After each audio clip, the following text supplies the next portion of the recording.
What up, what up, what up, what up, what up? What's good, people? It's me, El Teddy 27, Angry Teacher Chronicles. This is going to be my review for Rupaul's Drag Race, Season 12, Episode 8.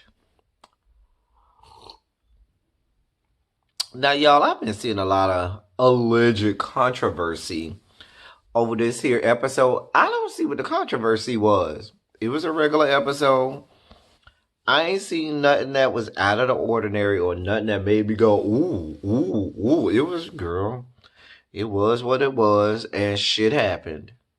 That should have happened. Child, we'll get down. Anyway, we start off with, the continuation of our celebration of blackface whore Britta getting kicked off. And Jan is over there crying and all this, that, and the third. And she's all crying and upset and stuff. Allegedly. Because her best friend done got kicked off. Britta is her best friend. Dear God, you need to be kicked off because your questionable skills in selections of best friends. But that's a whole different story, ain't it? Oh, this is good. This is some good. I got Chianti today. Chianti. It's a good Chianti at that. A good Chianti. Anyway. So, she's all crying, talking about, oh, she was, so upset about her best friend getting kicked off. And then she finally admits the truth that she really was just crushed because she lost another challenge and she ain't win shit yet. Because she really thought she had to won that challenge. These New York girls be having this sense of entitlement about them as if they just supposed to win everything. Girl, get over yourself. I mean, you being born in a certain city does not, automatically mean that you are God's gift to this earth. Girl, get your life in order.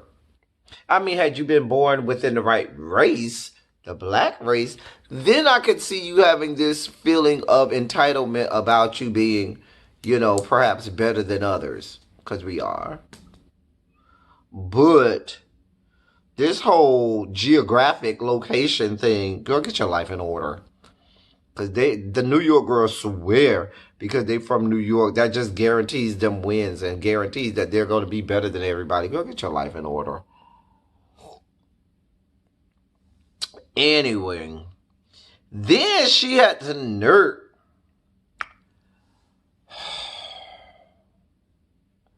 Then this whore had the nerve to say that everybody back home in New York City was going to be so upset and so besides themselves because Britta went home. Don't nobody give two devil eggs fucks about Britta going home.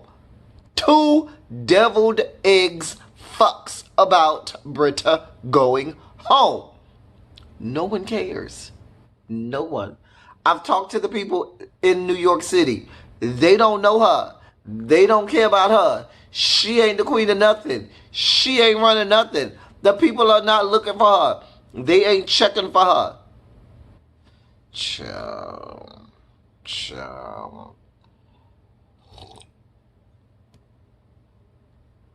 Anyway, so after that day was done, honey, we come back on for the next day or whenever, they start taping again. I'm sure it wasn't the next day, but whenever they started taping again. But can I say, so when Rue went to the workroom, that red suit with the floral arrangement on it, baby, with the red hat, that's her best look in or out of drag the entirety of this season. That is RuPaul's best look. Now, I'm still not a fan of this thing she got going on with her lip that looks like, they put Botox on one side and not Botox on the other side. Cause half her lip is still drooping like she done had a stroke or something, but I don't know. This is when she's out of drag. I'm sure she, does makeup to cover it up when she's in drag. But anyway, This is her best outfit in or out of drag the entire season. Baby, that was a bad suit and a bad hat to go with it. I ain't mad at the Rue. I ain't mad at the girl. You did that. You did that. Mm. So the mini challenge was they was getting in pairs and they were supposed to come up with this box of gifts to give to Fit Fab, some company, Fit Fab Flex, I don't know, some shit. But anyway, they were supposed to put items in this box. The partners were supposed to put items in this box, and they were going to be put against another group, another pair. And they were supposed to give the box to them and also shade them and read them with that box. So the first battle we had was Gigi Good and Jackie Cox versus Jada Essence Hall and Crystal. Now I had to give that one to Gigi Good and Jackie Cox. Jada girl Jada. Now you did not listen. A good black queen can read down, honey, at a moment's notice. And Jada, you did not represent for us, girl. Get your life in order.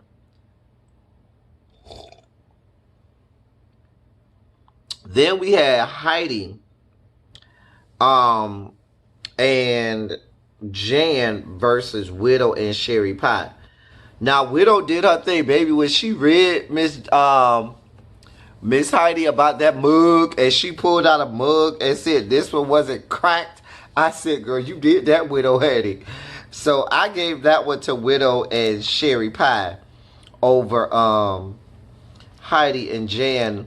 The overall winners of the mini challenge was Jackie and Gigi.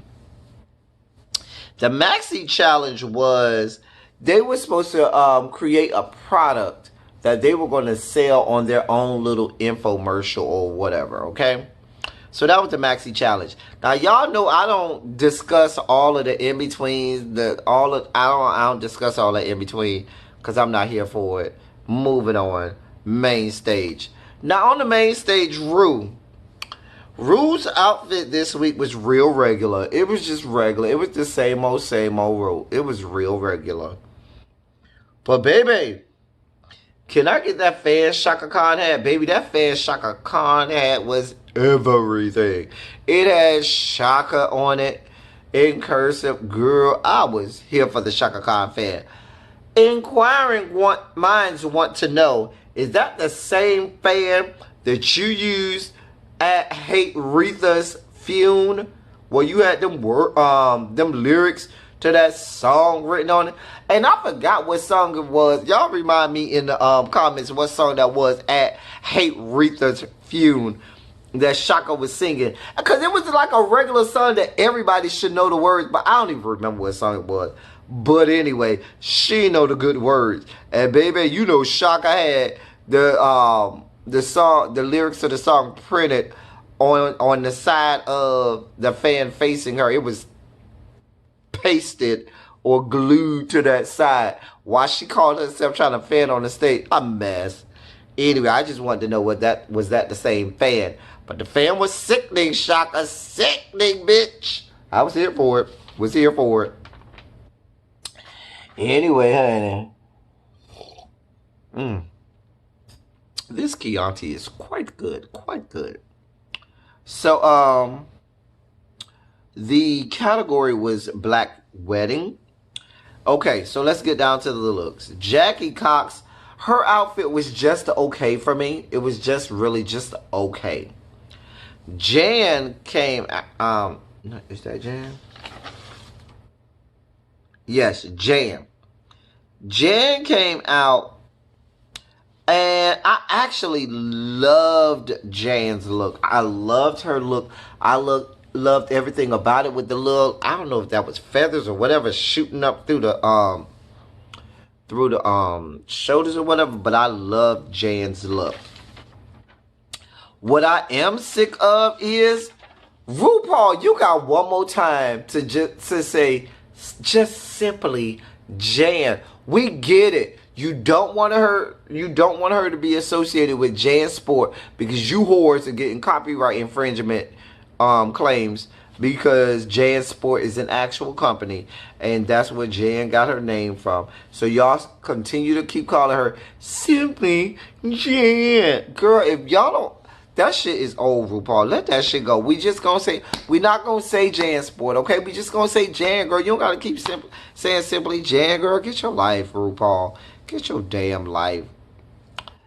Then we had Jada. Now, it's Jada, y'all. Jada is never going to disappoint on the runway. But my problem is this too safe at this point in the competition, Jada? We know you are pageant queen. So pageant queens do not get caught slipping on any runway anywhere in America. But the problem is, I feel like, Jada, you're being on the runway way too safe at this point. And you got to take a few risks. You have to take a few risks at this point. Simply because you will end up being Akira Davenport from last season. And that was Akira Davenport was the standard. And like a lot of the other pageant queens, they end up, just being a regular pageant queen where they're not going to be slipping on, even though Akira was slipping sometimes on the runway. But that was simply because sometimes Akira did take risks. And I don't think Jada is trying to take any risks. And if you don't take any risks, Jada, you will end up limiting yourself and you will have a lowered ceiling. And there's no way you can win that way. You got to take a risk or two. Next was Gigi Good. Gigi Good, I loved the blonde hair. It was very pretty. The rest of it was just okay. It was just real safe and okay. She's resting on her laurels at this point, thinking, well, girl, I done won 3 challenges straight, so I don't really have to do too much. That's a dangerous combination, Gigi. Sherry Pie, let me tell y'all something. Sherry Pie was sickening. Y'all can say whatever the fuck y'all want to say about Sherry Pie, but on this fucking runway, that whore had every aspect of what it was put together. From the candle, to her makeup, to the dress, to the intricacies of the dress. Fucking Sherry Pie did this runway down, bitch. Oh, I was here for all the Sherry Pie this week. On the runway, yes, God. Heidi, I liked Heidi's runway outfit. And now, I feel like had it been on another girl, I would have said that it was just real safe.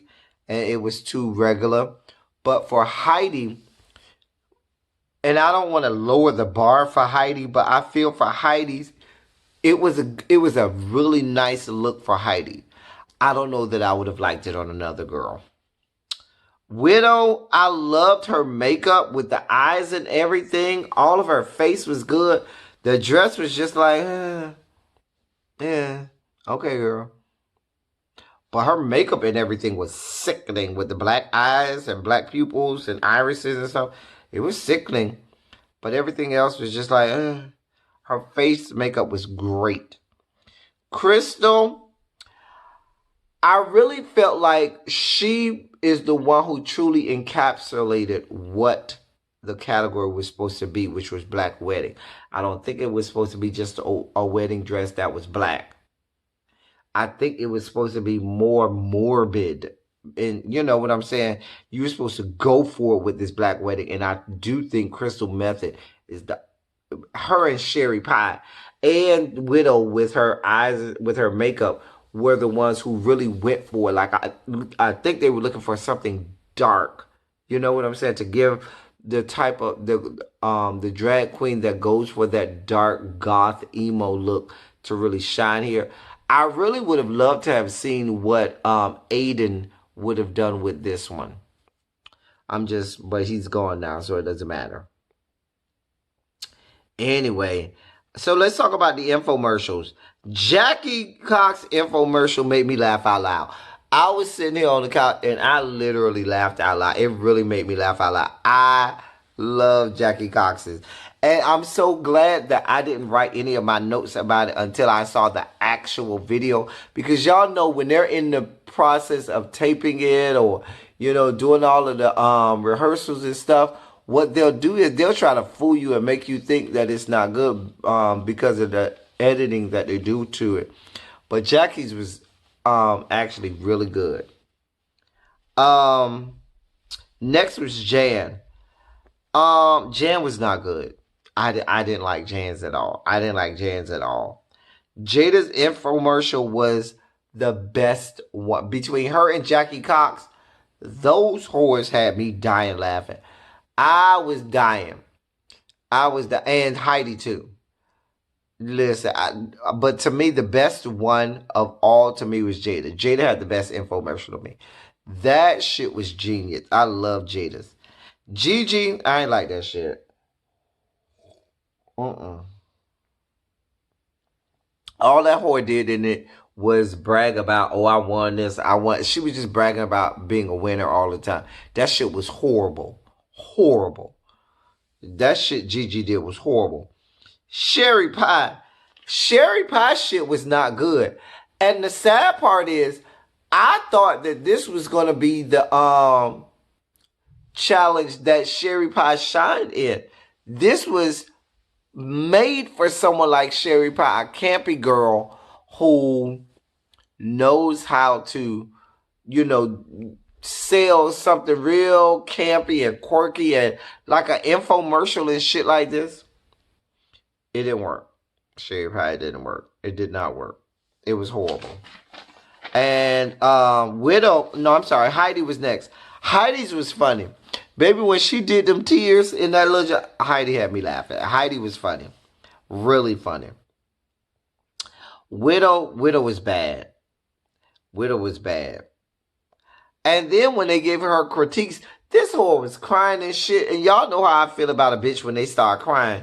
Girl, we're not here for your tears and your crying. I don't give a fuck about you crying on stage. Not with Gigi. Widow, get your life in order. Suck that shit up. Now, Crystal's infomercial, it was better than I thought it was going to be. It wasn't as good as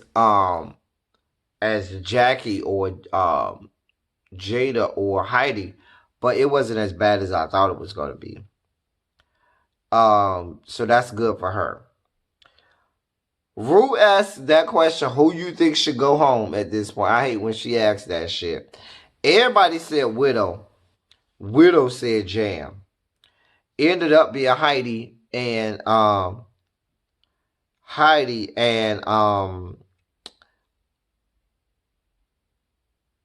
I'm sorry. Heidi ended up winning. Excuse me, I'm looking at my notes. Heidi ended up winning. Jan and Widow ended up being in the bottom.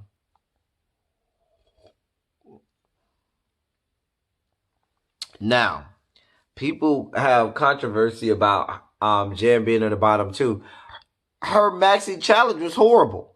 That shit was horrible. So I'm gathering that this season, they're not, if your maxi challenge is horrible, you're going to be in the bottom, regardless as to what your runway look is like. And that was the case for Jan. So they had to lip sync for their life. The song was This Is My Night by Shaka.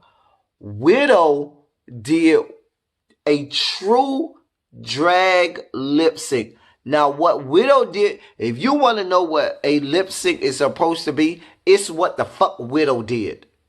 You know the words, you become that fucking artist, and you sell it. What the fuck Jan was doing was too much. Too goddamn much. And that bitch got sent home. I don't feel bad for her. Girl, you was doing too much.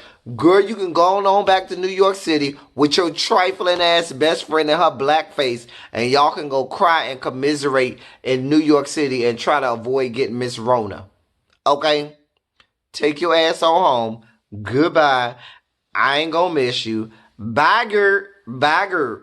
You can stay in New York City with your raggedy, bitch ass, trifling ass best friend Britta. Because anybody who's best friends with that whore doesn't need to win shit. fuck you, Jan, and definitely fuck your stinking ass best friend, Britta. I said it. Fuck you and fuck your life. And do all you can to fight off Miss Rona.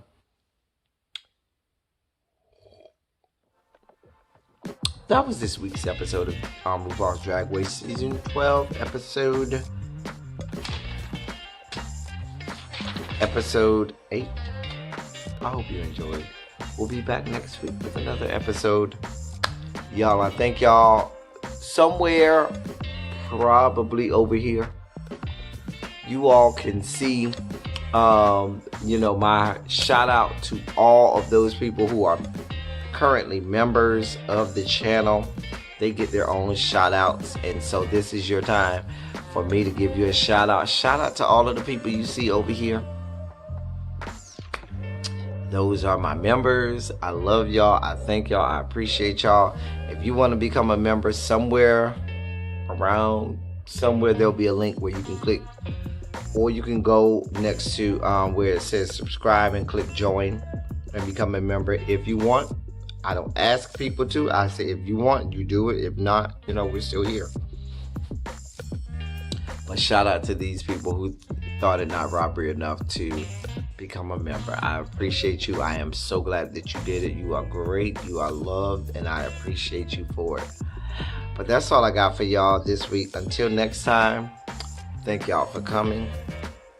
Y'all drive safely. I'm out.